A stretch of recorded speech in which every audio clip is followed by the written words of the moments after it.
मित्रांनो, म्हातारपणात आनंदाने जगण्यासाठी काय करावे? आजचा व्हिडिओ थोडासा वेगळा आहे. आज तुम्हाला म्हातारपण काय असते याचीच ओळख करून मी देणार आहे. आणि जोपर्यंत आपल्याकडे वेळ आहे तोपर्यंत कसं जगावं हेच सांगणार आहे. मित्रांनो, पिकलेलं पान एक ना एक दिवस गळतेच आणि नवीन पालवी येतेच, हा निसर्गाचा नियम आहे. हाच नियम मानव जातीलाही लागू होतो. लहानपण, तरुणपण आणि शेवटी उतारवय म्हणजेच म्हातारपण, हे प्रत्येकाच्या आयुष्यात क्रमच आहे. त्यामुळे आपण तरुण आहोत तर म्हातारेही नक्की होणार आहोत. आणि या म्हातारपणात माणसाला खूप जास्त स्ट्रॉंग होण्याची गरज असते. हा लेख फक्त वयोवृद्ध लोकांसाठी आहे असे नव्हे, तर सर्वांनी आवर्जून ऐकावा. म्हातारपण येणे ही एक सत्यस्थिती आहे आणि त्याला आनंदाने सामोरे जाण्यासाठी आपण सर्वांनी आधीपासूनच पावले उचलणे आवश्यक आहे. तर म्हातारपणात काय करायला पाहिजे हे समजून सांगण्यासाठी हा व्हिडिओ बनवला आहे. बऱ्याच वयोवृद्ध लोकांना आपल्याला काय प्रसंग येणार आहे किंवा आपल्यापुढे काय वाढून ठेवलं आहे हे माहीतच नसतं व म्हणूनच त्या दृष्टीने त्यांची काहीच तयारी झालेली नसते.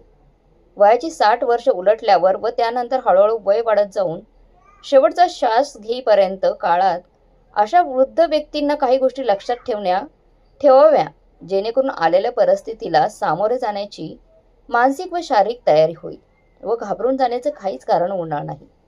जसजसं तुमचं वय वाढत जातं तसतसं तुमच्या आजूबाजूचे, तुमच्या जवळचे असणारे लोक हळूहळू कमी होतील. तुमच्या आईवडिलांच्या आणि आजी आजोबांच्या पिढीतील बऱ्याच जणांनी हे जग सोडलेले असेल व समवयस्क असलेल्या तुमच्या आप्तांना व मित्रांना स्वतःकडे बघणे सुद्धा जड जाऊ लागेल. तरुण पिढी त्यांच्या कामात, त्यांच्या जीवनात व्यस्तग्रस्त असणार. तुमच्या जीवनात जोडीदार सुद्धा कदाचित हे जग तुमच्या आधी किंवा तुमच्या अपेक्षापूर्वीच सोडून गेलेलं असेल. आणि त्यानंतर काय उरते तर नको असणारा एकटेपणा. अशा एकटेपणाच्या परिस्थितीत कसं जगायचं, एकटेपणाला सामोरे जाऊन उर्वरित जीवनाचा आनंद कसा मिळवायचा, हे तुम्ही शिकून घेतलं पाहिजे. त्यासाठी मानसिक तयारी नक्कीच केली पाहिजे. उतार वयात समाज तुमच्याकडे क्वचितच लक्ष देईल किंवा तुम्हाला दुर्लक्षितच करेल. तुमच्या पूर्व आयुष्यात तुम्ही कितीही मोठं पद भूषवलं असेल अथवा समाजातील कितीही प्रसिद्ध व्यक्ती तुम्ही असाल, तरी निसर्ग नियमाप्रमाणे तुम्हाला म्हातारपणही येणारच. आणि म्हातारपणात तुमच्या आजूबाजूला घोटाळणारे लोक, तुमचे हंजी करणारे लोक तुमच्यापासून लांबच राहतील व तुम्हाला एका कोपऱ्यात गप्प उभे राहण्याची वेळ येईल. तुमच्यासमोर तुमच्या आजूबाजूला जे काही चालले आहे ते कुठल्याही मत्सर न दाखवता, काही तक्रार न करता कौतुक करणे, त्याला पसंती दर्शवणे हेच अशा उतार वयात तुमच्या हातात असू शकतं. वय झाल्यानंतर आता पुढचा रस्ता अडचणीचा, अडथळ्यांचा आहे. हाडे कमकुवत होणे, हृदय व रक्तवाहिन्यांचे आजार, मेंदू संबंधी विविध प्रकारचे कर्करोग व इतर अनेक आजार तुमचे पाहुणे म्हणून तुमच्यासोबत कधी उभे राहू शकतात व त्यांना तुम्ही नाही म्हणू शकत नाही. तुमचे आजार, तुमची दुखणी खुपणी यांना तुमचे मित्र समजा आणि यांच्यासोबतच आता उर्वरित आयुष्य कसं काढायचं हे ठरवा. तुम्हाला कुठलाही शारीरिक त्रास होणारच नाही म्हातारपणात. अशा भ्रमात मात्र अजिबात राहू नका. व सकारात्मक मानसिकता ठेवणे, योग्य आहार विहार करणे हे तुमचं कर्तव्य आहे. आणि यात सातत्य ठेवण्यासाठी स्वतःला प्रोत्साहित ठेवणे तुम्हाला गरजेचं आहे. एक लक्षात घ्या, आपली इच्छाशक्ती खूप जास्त असेल तर कुठल्याही आजारावर आपण मात करू शकतो. एखाद्या बालकाप्रमाणे आता आपले आयुष्य बहुतांशी पलंगावरतीच व्यतीत होणार आहे, याची तयारी ठेवा. आपण मातेच्या गर्भातून या जगात आलो ते प्रथम पलंगावरच आणि त्यानंतर जीवनातील असंख्य चढ उतार, हेलखावे, जीवन संघर्ष वगैरे याचा अनुभव घेऊन आपण आपल्या प्रारंभ बिंदूकडे, पलंगाकडे येतो. इतरांना आपली काळजी घ्यावी लागणार या अवस्थेत असा वयस्कर माणूस पुन्हा येऊन पोचतो. फरक एवढाच असतो की बालपणात आपली काळजी घ्यायला आपली आई होती, पण या टप्प्यावर असे कोणी असण्याची शाश्वती नाही. असं कोणी असेल तर ते आपल्या आईसारखी काळजी घेतील अथवा नाही याची शंकाच असते. परिचरिका म्हणजेच नर्सिंग स्टाफवर अवलंबून राहण्याची वेळ सुद्धा वृद्धापकाळात येऊ शकते. पण त्यांच्याजवळ आईची माया कुठे असणार? चेहऱ्यावर हास्य ठेवून उपकार केल्याच्या भावनेने कंटाळून त्या परिचारिका तुमची सेवा करतील. पण अशाही कठीण परिस्थितीमध्ये शांत राहा व न विसरता कृतज्ञता व्यक्त करा. आता जीवन मार्गातील शेवटच्या काळात तुम्हाला त्रास देणारे, तुम्हाला फसवणारे लोक भेटतील.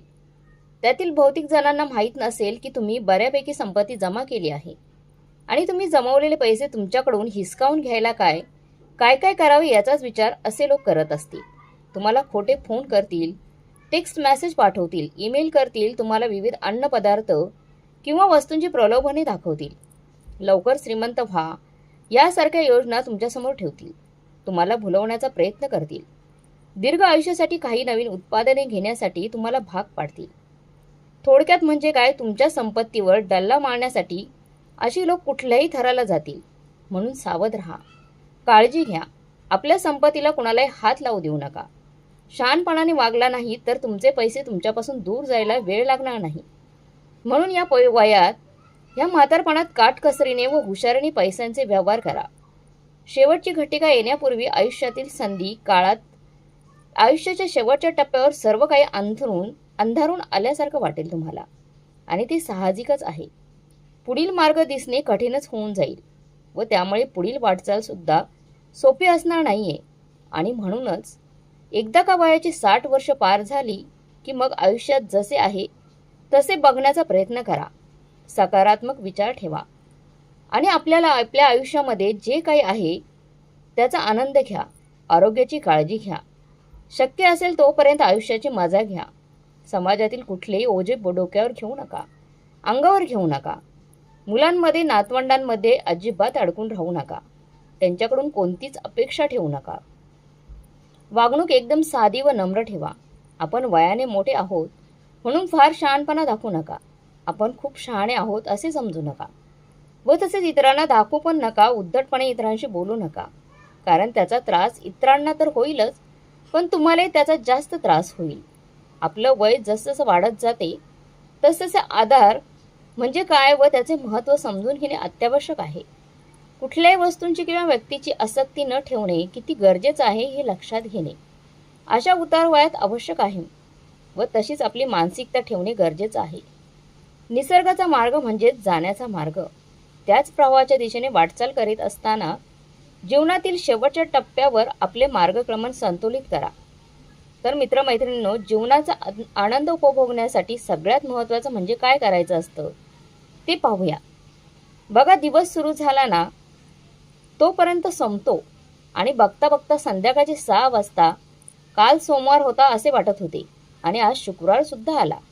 महिना संपत आला, वर्ष संपायला आले आणि वयाची 50-60, 50ची 60, 60ची 70 वर्षे केव्हा निघून गेली कळलीच नाही. आपले आईवडील आपल्याला, आपले आप्तस्वर्गीय मित्र वगैरे हे जग सोडून गेले आणि मग समजे ना की आता मागे कसे फिरायचे. चला तर मग जो काही वेळ आहे आता आपल्याकडे उरला आहे त्याचा पूर्ण फायदा करून घेऊया. आपल्याला जे आवडते ते करण्यासाठी थांबायचं नाही. आपल्या आयुष्यात रंग भरूया. छोट्या छोट्या गोष्टींमध्ये आनंद घेऊया. हृदयात आणि मनात चैतन्य निर्माण करूयात.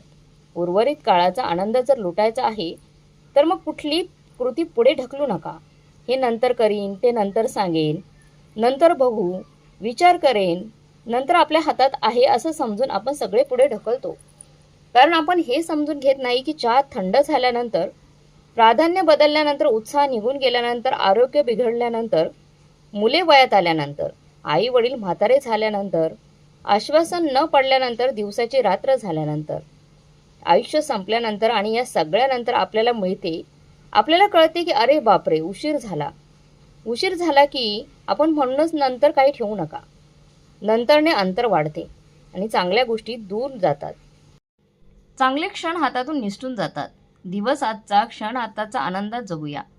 आजची गोष्ट उद्यावर ढकलणे आपल्याला झेपणार नाही, कारण आता आपले उतारवय लागले. तर मित्रमैत्रिणींनो, वर्तमानात जगायला शिका. सकारात्मक विचार ठेवा. कोणतीही परिस्थिती आली तर धैर्याने सामोरे जायची ताकद ठेवावी. मित्रांनो, जगणं स्वाभिमानाचं असावं पण लाचारीचं नसावं. अंगी कर्तव्यपूर्ती असावी पण गर्व नसावा. न अपेक्षा न उपेक्षा. असे राहिले तर जगणं सोपं होऊन जातं. एक आजी 93 वर्षांची आहे. तिच्या नखात रोग नाही. त्यांच्या जीवनसाथीला जाऊन 28 वर्ष पूर्ण झाली. त्यांच्या पेन्शनमध्ये सुख समाधानाने स्वातंत्र्यात राहतात त्या. जिओ और जीने दो हे तिचं ब्रीदवाक्य आहे. स्वाभिमानाने आणि बाणेदारपणे राहते. चेहऱ्यावर हास्य आणि सदैव कुणालाही मदतीला तयार असते. वेळोवेळी मुलांनाच मदत करते पण कुणाकडून पैची अपेक्षा नाही. तिच्याकडे आजीबाईचा बटवा आहे. दुसऱ्यांच्या दुःखावर फुंकर घालण्याचं कसब आहे.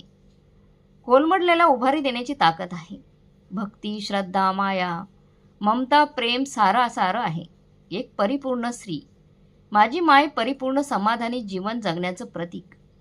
माणसाने चढ आला म्हणून खचू नये आणि उतार आला म्हणून हसू नये.